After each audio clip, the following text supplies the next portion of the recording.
Hello दोस्तों, welcome to my YouTube channel. अगर आप इस ड्रामा के पिछले पार्ट को नहीं देखे तो ज़रूर उसको भी देख लीजिएगा। तो चलिए बिना किसी देरी के वीडियो को स्टार्ट करते हैं। मिस्सी उनको एक के बाद एक क्वेश्चन करती रहती है, क्या तुम लोग एक साथ ही रहोगे? क्या तुम लोग एक साथ खाओगे, एक साथ पियोगे? पार्क उसके क्वेश्चन से परेशान होके उसे अपने स्टूडियो में लेके आती है। स्टूडियो में आने के बाद भी मिस्सी एक ही क्वेश्चन पूछी जाती है। तो पार्क कहता है, तो क्या बुराई है हम लोग एक साथ रहे तो?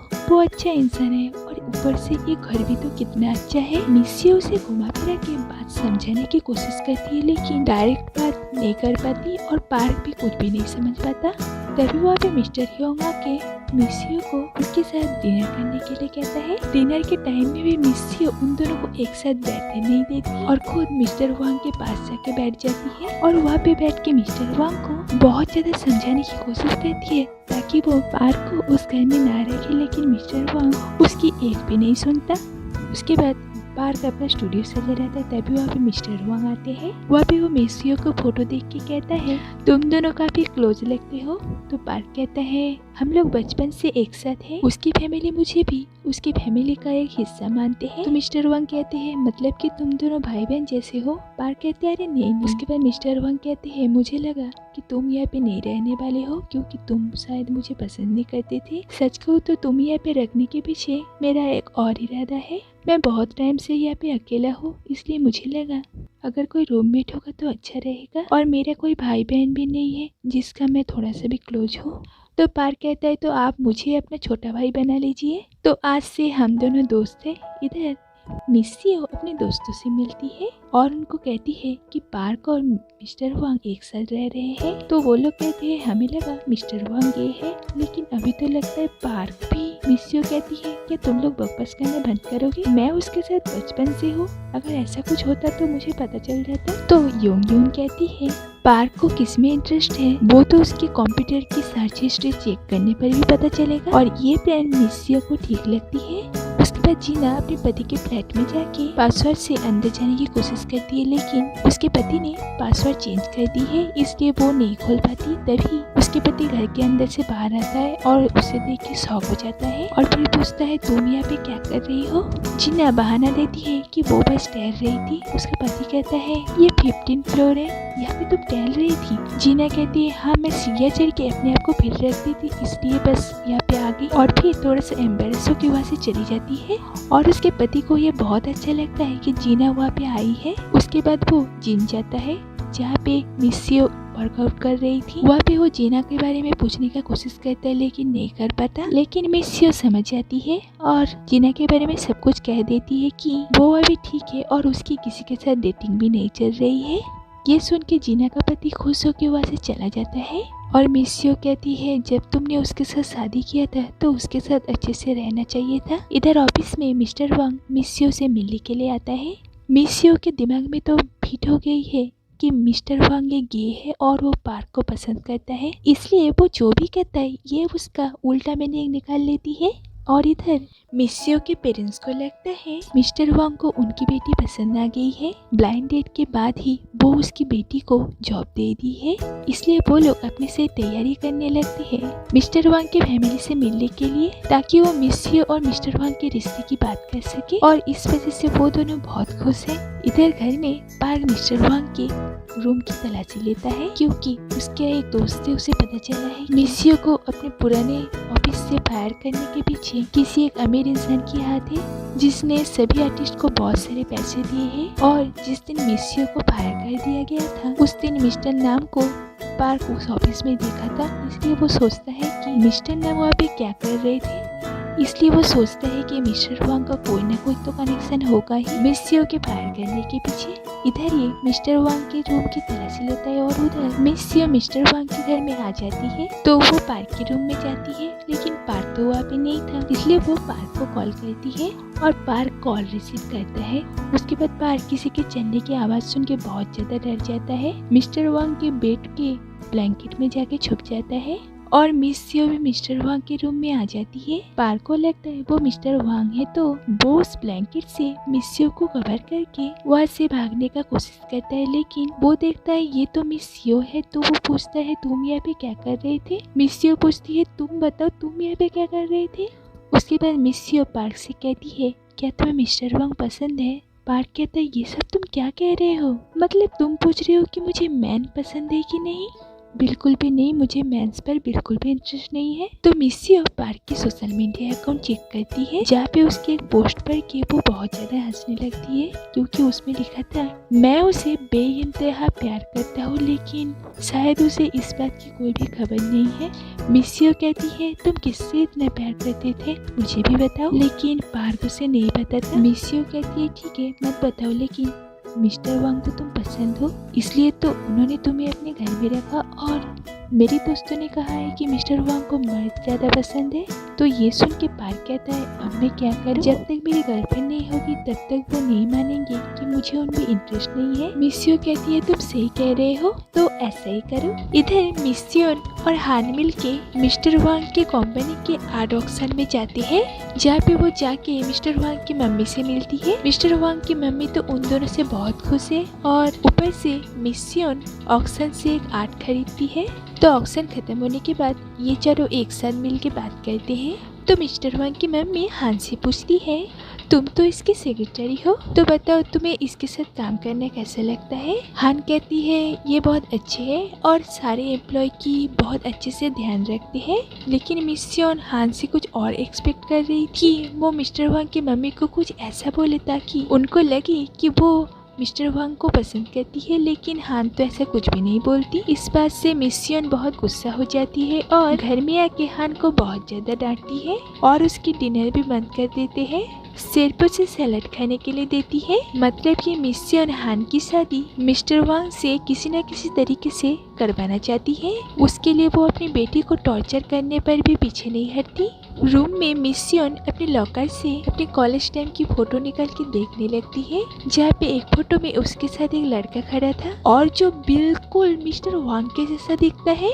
इधर मिस्टर वांग जब घर में पहुँचता है तो वहाँ पे मिस्सी और पार्क था। तो मिस्टर वांग फ्रेश होने के लिए अपने रूम में जाता है और जाते ही उन्हें समझ में आ जाता है कि उनकी रूम की किसी ने तलाशी ली थी और उसकी कंप्यूटर भी किसी ने ओपन की थी। डिनर के टाइम मिस्टर वांग उनसे पूछते हैं कि आज क्या कोई खास दिन है? पार्क कहता है, हाँ खास दिन तो है, क्योंकि आज से मैं और मिस्सी डेट कर रहे हैं। सबके साथ साथ मिस्सी भी ये सुन के थोड़ा सा शॉक हो जाती है, क्योंकि मतलब कि उसने प्लान दिया गर्लफ्रेंड बनाने की और उसने उसे गर्लफ्रेंड बना ली। मिस्टर वांग ये सुन के गुस्सा हो जाते हैं। वो कहते हैं, मुझे लगा कि तुम दोनों भाई बहन जैसे पले बड़े हो, तुम दोनों अचानक कपल कैसे बन गए? तो पार्क एक के बाद एक ऐसी बातें कर रहा था जैसे वो सच में मिस्सी की बॉयफ्रेंड हो। तो मिस्सी उसे ऐसे आंख दिखाती है कि पार्क बेचारा चुप हो जाता है। बाहर वो पार्क की धुलाई करती है और कहती है, मैंने तुम्हें प्लान दिया और तुमने मुझ पर ही अप्लाई कर दिया। पार्क कहता है, मुझे उस टाइम कुछ भी समझ में नहीं आया, इसलिए मैंने तुम्हारा नाम ले लिया। इधर घर में मिस्टर वांग मिस्सी और पार्क की फोटो देखता है। उसके बाद हमें एक फ्लैशबैक दिखाई जाती है, जहाँ पे मिस्सी अपने पहले जन्मों में एक पेड़ के सामने बैठ के भगवान से प्रे करती है ताकि वो उसके पति को जल्दी उसके पास लौटा दे। ऐसे कितने महीने हो जाते हैं वो किसी को नहीं पता चलता, लेकिन उसके पति वापस नहीं आती और मिस्सी की वहीं पे डेथ हो जाती है। और ये चीज मिस्सी भी में अपने सपनों में देखती है। नेक्स्ट डे मिस्सी अपने घर में जाती है तो वहाँ पे उसकी पेरेंट्स उसकी और मिस्टर वांग के रिलेशन के बारे में पूछती है, लेकिन मिस्सी कहती है कि उनको लड़कियों में इंटरेस्ट नहीं है। और ये सुन के उसके पेरेंट्स बहुत ज्यादा गुस्सा हो जाते हैं और मिस्सी भी वहाँ से चली जाती है। इधर हान तो पार्क की बहुत बड़ी फैन है, तो वो ऑफिस में बैठ के पार्क के सोशल मीडिया पेज पे मैसेज करती है कि मैं आपकी बहुत बड़ी फैन हूँ, आपकी नेक्स्ट वेबटून कब आएगी, मैं इंतजार करूंगी। तभी वहाँ पे मिस्सी आती है और वो हान को पार्क के ऑटोग्राफ देती है और ये पाके हान बहुत ज्यादा खुश हो जाती है। तो मिस्सी मिस्टर वांग से जाके मिलती है, अपने काम के रिलेटेड बात करती है। तो वो और पार्क प्रोजेक्ट के लिए एक माउंटेन जा रहे हैं और उस माउंटेन का नाम सुन के मिस्टर वांग को कुछ याद आता है, लेकिन वो मिस्सी को इस बारे में कुछ भी नहीं बताती और उन दोनों को जाने का परमिशन दे देता है। तो मिस्सी के जाने के बाद मिस्टर वांग एक बहुत पुराना फोटो निकाल के देखने लगता है। ये फोटो वही है जो मिस्सी के पास भी है। उस फोटो के एक लड़के के फेस में मिस्टर वांग अपने उंगली से कवर करके रखे हुए हैं। इधर ये दोनों उस माउंटेन में जाने के लिए निकल जाते हैं। तो मिस्टर वांग को पता चलता है कि आज बहुत तेज से बारिश आने वाला है, माउंटेन एरिया में सबसे ज्यादा तेज बारिश होगी। तो ये बात बताने के लिए वो मिस्सियो को कॉल करता है, लेकिन मिस्सियो या पार्क कोई भी फोन नहीं रिसीव करता। तो मिस्टर वांग भी उस माउंटेन में आने के लिए वहाँ से निकल जाते हैं। इधर ये दोनों माउंटेन में पहुँच के बहुत मस्ती करते हैं, बहुत सारे फोटो क्लिक करते हैं। तो वो लोग ऐसे हंसी मजाक करते करते फॉरेस्ट के अंदर चले जाते हैं। उसके बाद वहाँ पे बारिश शुरू हो जाती है। तभी मिस्टर वांग भी वहाँ पे पहुँचते हैं। तो वो एक घर में जाते हैं और हमें एक फ्लैशबैक दिखाई जाती है। मिस्टर वांग के पिछले जन्म में उनका नाम था जीनू, जो इसी तरह एक बारिश के दिन में यहाँ पे आए थे। तो यहाँ पे उसके सारे दोस्त थे, बस मिंजू और बुयोंग को छोड़ के। उसके दोस्तों ने बताया बुयोंग आज मिंजू को प्रपोज करने वाला है। ये सुन के जीनू उनको ढूंढने के लिए वहाँ से निकल जाते हैं। प्रेजेंट में रात हो जाती है और बहुत जोर बारिश के अंदर मिस्सियो और पार्क जल्दी जल्दी जाने के चक्कर में वहाँ पे गिर जाते हैं और उन दोनों को ही चोट लग जाती है। उसके बाद वो दोनों पास के एक घर में जाके ठहरते हैं और इधर मिस्टर वांग उन दोनों को ढूंढने के लिए वहाँ पे निकल जाते हैं। और उस जमाने में जीनू भी यही काम किया था और दोनों को ही कोई नहीं मिलता। तो उस जमाने में मिंजू और बुयोंग और कोई नहीं, मिस्सियो और पार्क थे और वो दोनों भी बारिश से बचने के लिए पास के घर में जाके ठहरते हैं। और गिरने की वजह से उन दोनों को भी चोट आया था। तो बुयोंग मिंजू की बैंडेज करता है। प्रेजेंट में मिस्टर वांग जिस फोटो के ऊपर अपने हाथ से कवर करके रखे थे वो और कोई नहीं बुयोंग ही था। तो बुयोंग मिंजू को कहता है वो उसे बहुत टाइम से कुछ कहना चाहता है। तो वो कहने वाला होता है कि तभी वहाँ पे बहुत बार गिर के बहुत तकलीफ सहने के बाद जीनू वहाँ पे पहुँच जाता है। तो ये दोनों उसे वहाँ पे देख के बहुत ज्यादा शॉक हो जाता है। तो प्रेजेंट में मिस्टर वांग के साथ भी सेम चीजें हो रहा था, मतलब कि अति दौर आ रहा था। तो मिस्टर वांग बहुत तकलीफ सहने के बाद उस घर में पहुँच जाते हैं जहाँ पे मिस्सियो और पार्क था। तो पार्क उस टाइम में मिस्सियो को कुछ कहने वाला होता है। मिस्टर वांग वहाँ पे आ जाते हैं और उनको देख के ये दोनों बहुत ज्यादा शॉक हो जाते हैं। तो मिस्टर वांग देखते हैं कि इन दोनों को ही चोट आई है। तो मिस्टर वांग मिस्सियो को ले जाने का बात करता है, लेकिन मिस्सियो उनको अपने पास आने नहीं देती और पार्क को अपने कंधे पे उठा के ले जाने की जिद करती है, लेकिन वो ऐसा नहीं कर पाती। तो एट लास्ट मिस्टर वांग को ही पार्क को उठा के ले जाना पड़ता है।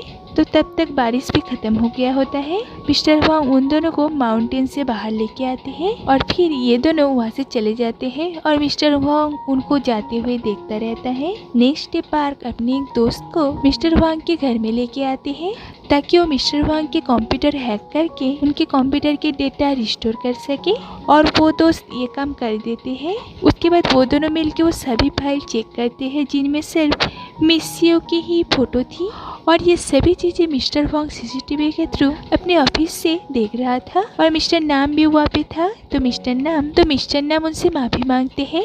अगर वो पार्क के ऊपर थोड़ा सा और ध्यान देते तो आज ये सब नहीं होता। तो मिस्टर वांग कहते हैं अब ऐसा मत कहिए, क्योंकि मुझे पहले से अंदाजा था कि ऐसा कुछ होने वाला है। इधर ये सभी चीजें पार्क मिस्सियो को बता देता है। तो पार्क कहता है मुझे पहले से ही शक था, इसलिए तो मैं मिस्टर वांग के घर में रहा। मुझे लगता है कि उसने ही बाकी वेबटून आर्टिस्ट को खरीदा है ताकि वो लोग तुम्हें उस कंपनी से फायर कर दे। तो मिस्सियो कहती है तुमने मुझे पहले क्यों नहीं बताया ये सब। पार्क कहता है तुम एक बार सोच के देखो, फार्मास्यूटिकल कंपनी वेबटून बना रही है, अचानक तुम्हारे ब्लाइंड डेट पे उनका आ जाना। तो मिस्सियो कहती है उन जैसे इतने अमीर इंसान मेरे बारे में ऐसा क्यों सोचेगा। तभी मिस्सियो को मिस्टर वांग का कॉल आता है। मिस्टर वांग कहते हैं मुझे तुमसे अभी मिलना है, मुझे तुम्हें कुछ जरूरी बात बताना है, इसलिए 1 घंटे में मुझसे आके मिलो। और मिस्सियो इसके लिए राजी हो जाती है। तो मिस्सियो उनसे एक पार्क में जाके मिलती है। तो मिस्टर वांग इधर उधर की बातें करने लगता है। मिस्सियो कहती है आप मेन पॉइंट पे आइए और बताइए आपने मुझे यहाँ पे क्यों बुलाया। तो मिस्टर वांग कहते हैं मैंने ही सारे वेबटून आर्टिस्ट को पैसे दे के तुम्हारे पिछले जॉब से तुम्हें फायर करवाया। मैंने ही ब्लाइंड डेट के टाइम अदला बदली किया था क्योंकि मैं तुम्हें प्यार करता हूँ। तो यहाँ पे इस एपिसोड का एंड होता है। तो दोस्तों अगर वीडियो थोड़ा सा भी अच्छे लगे तो लाइक और सब्सक्राइब जरूर कीजिएगा। तो मिलते हैं अगले वीडियो में, तब तक के लिए बाय।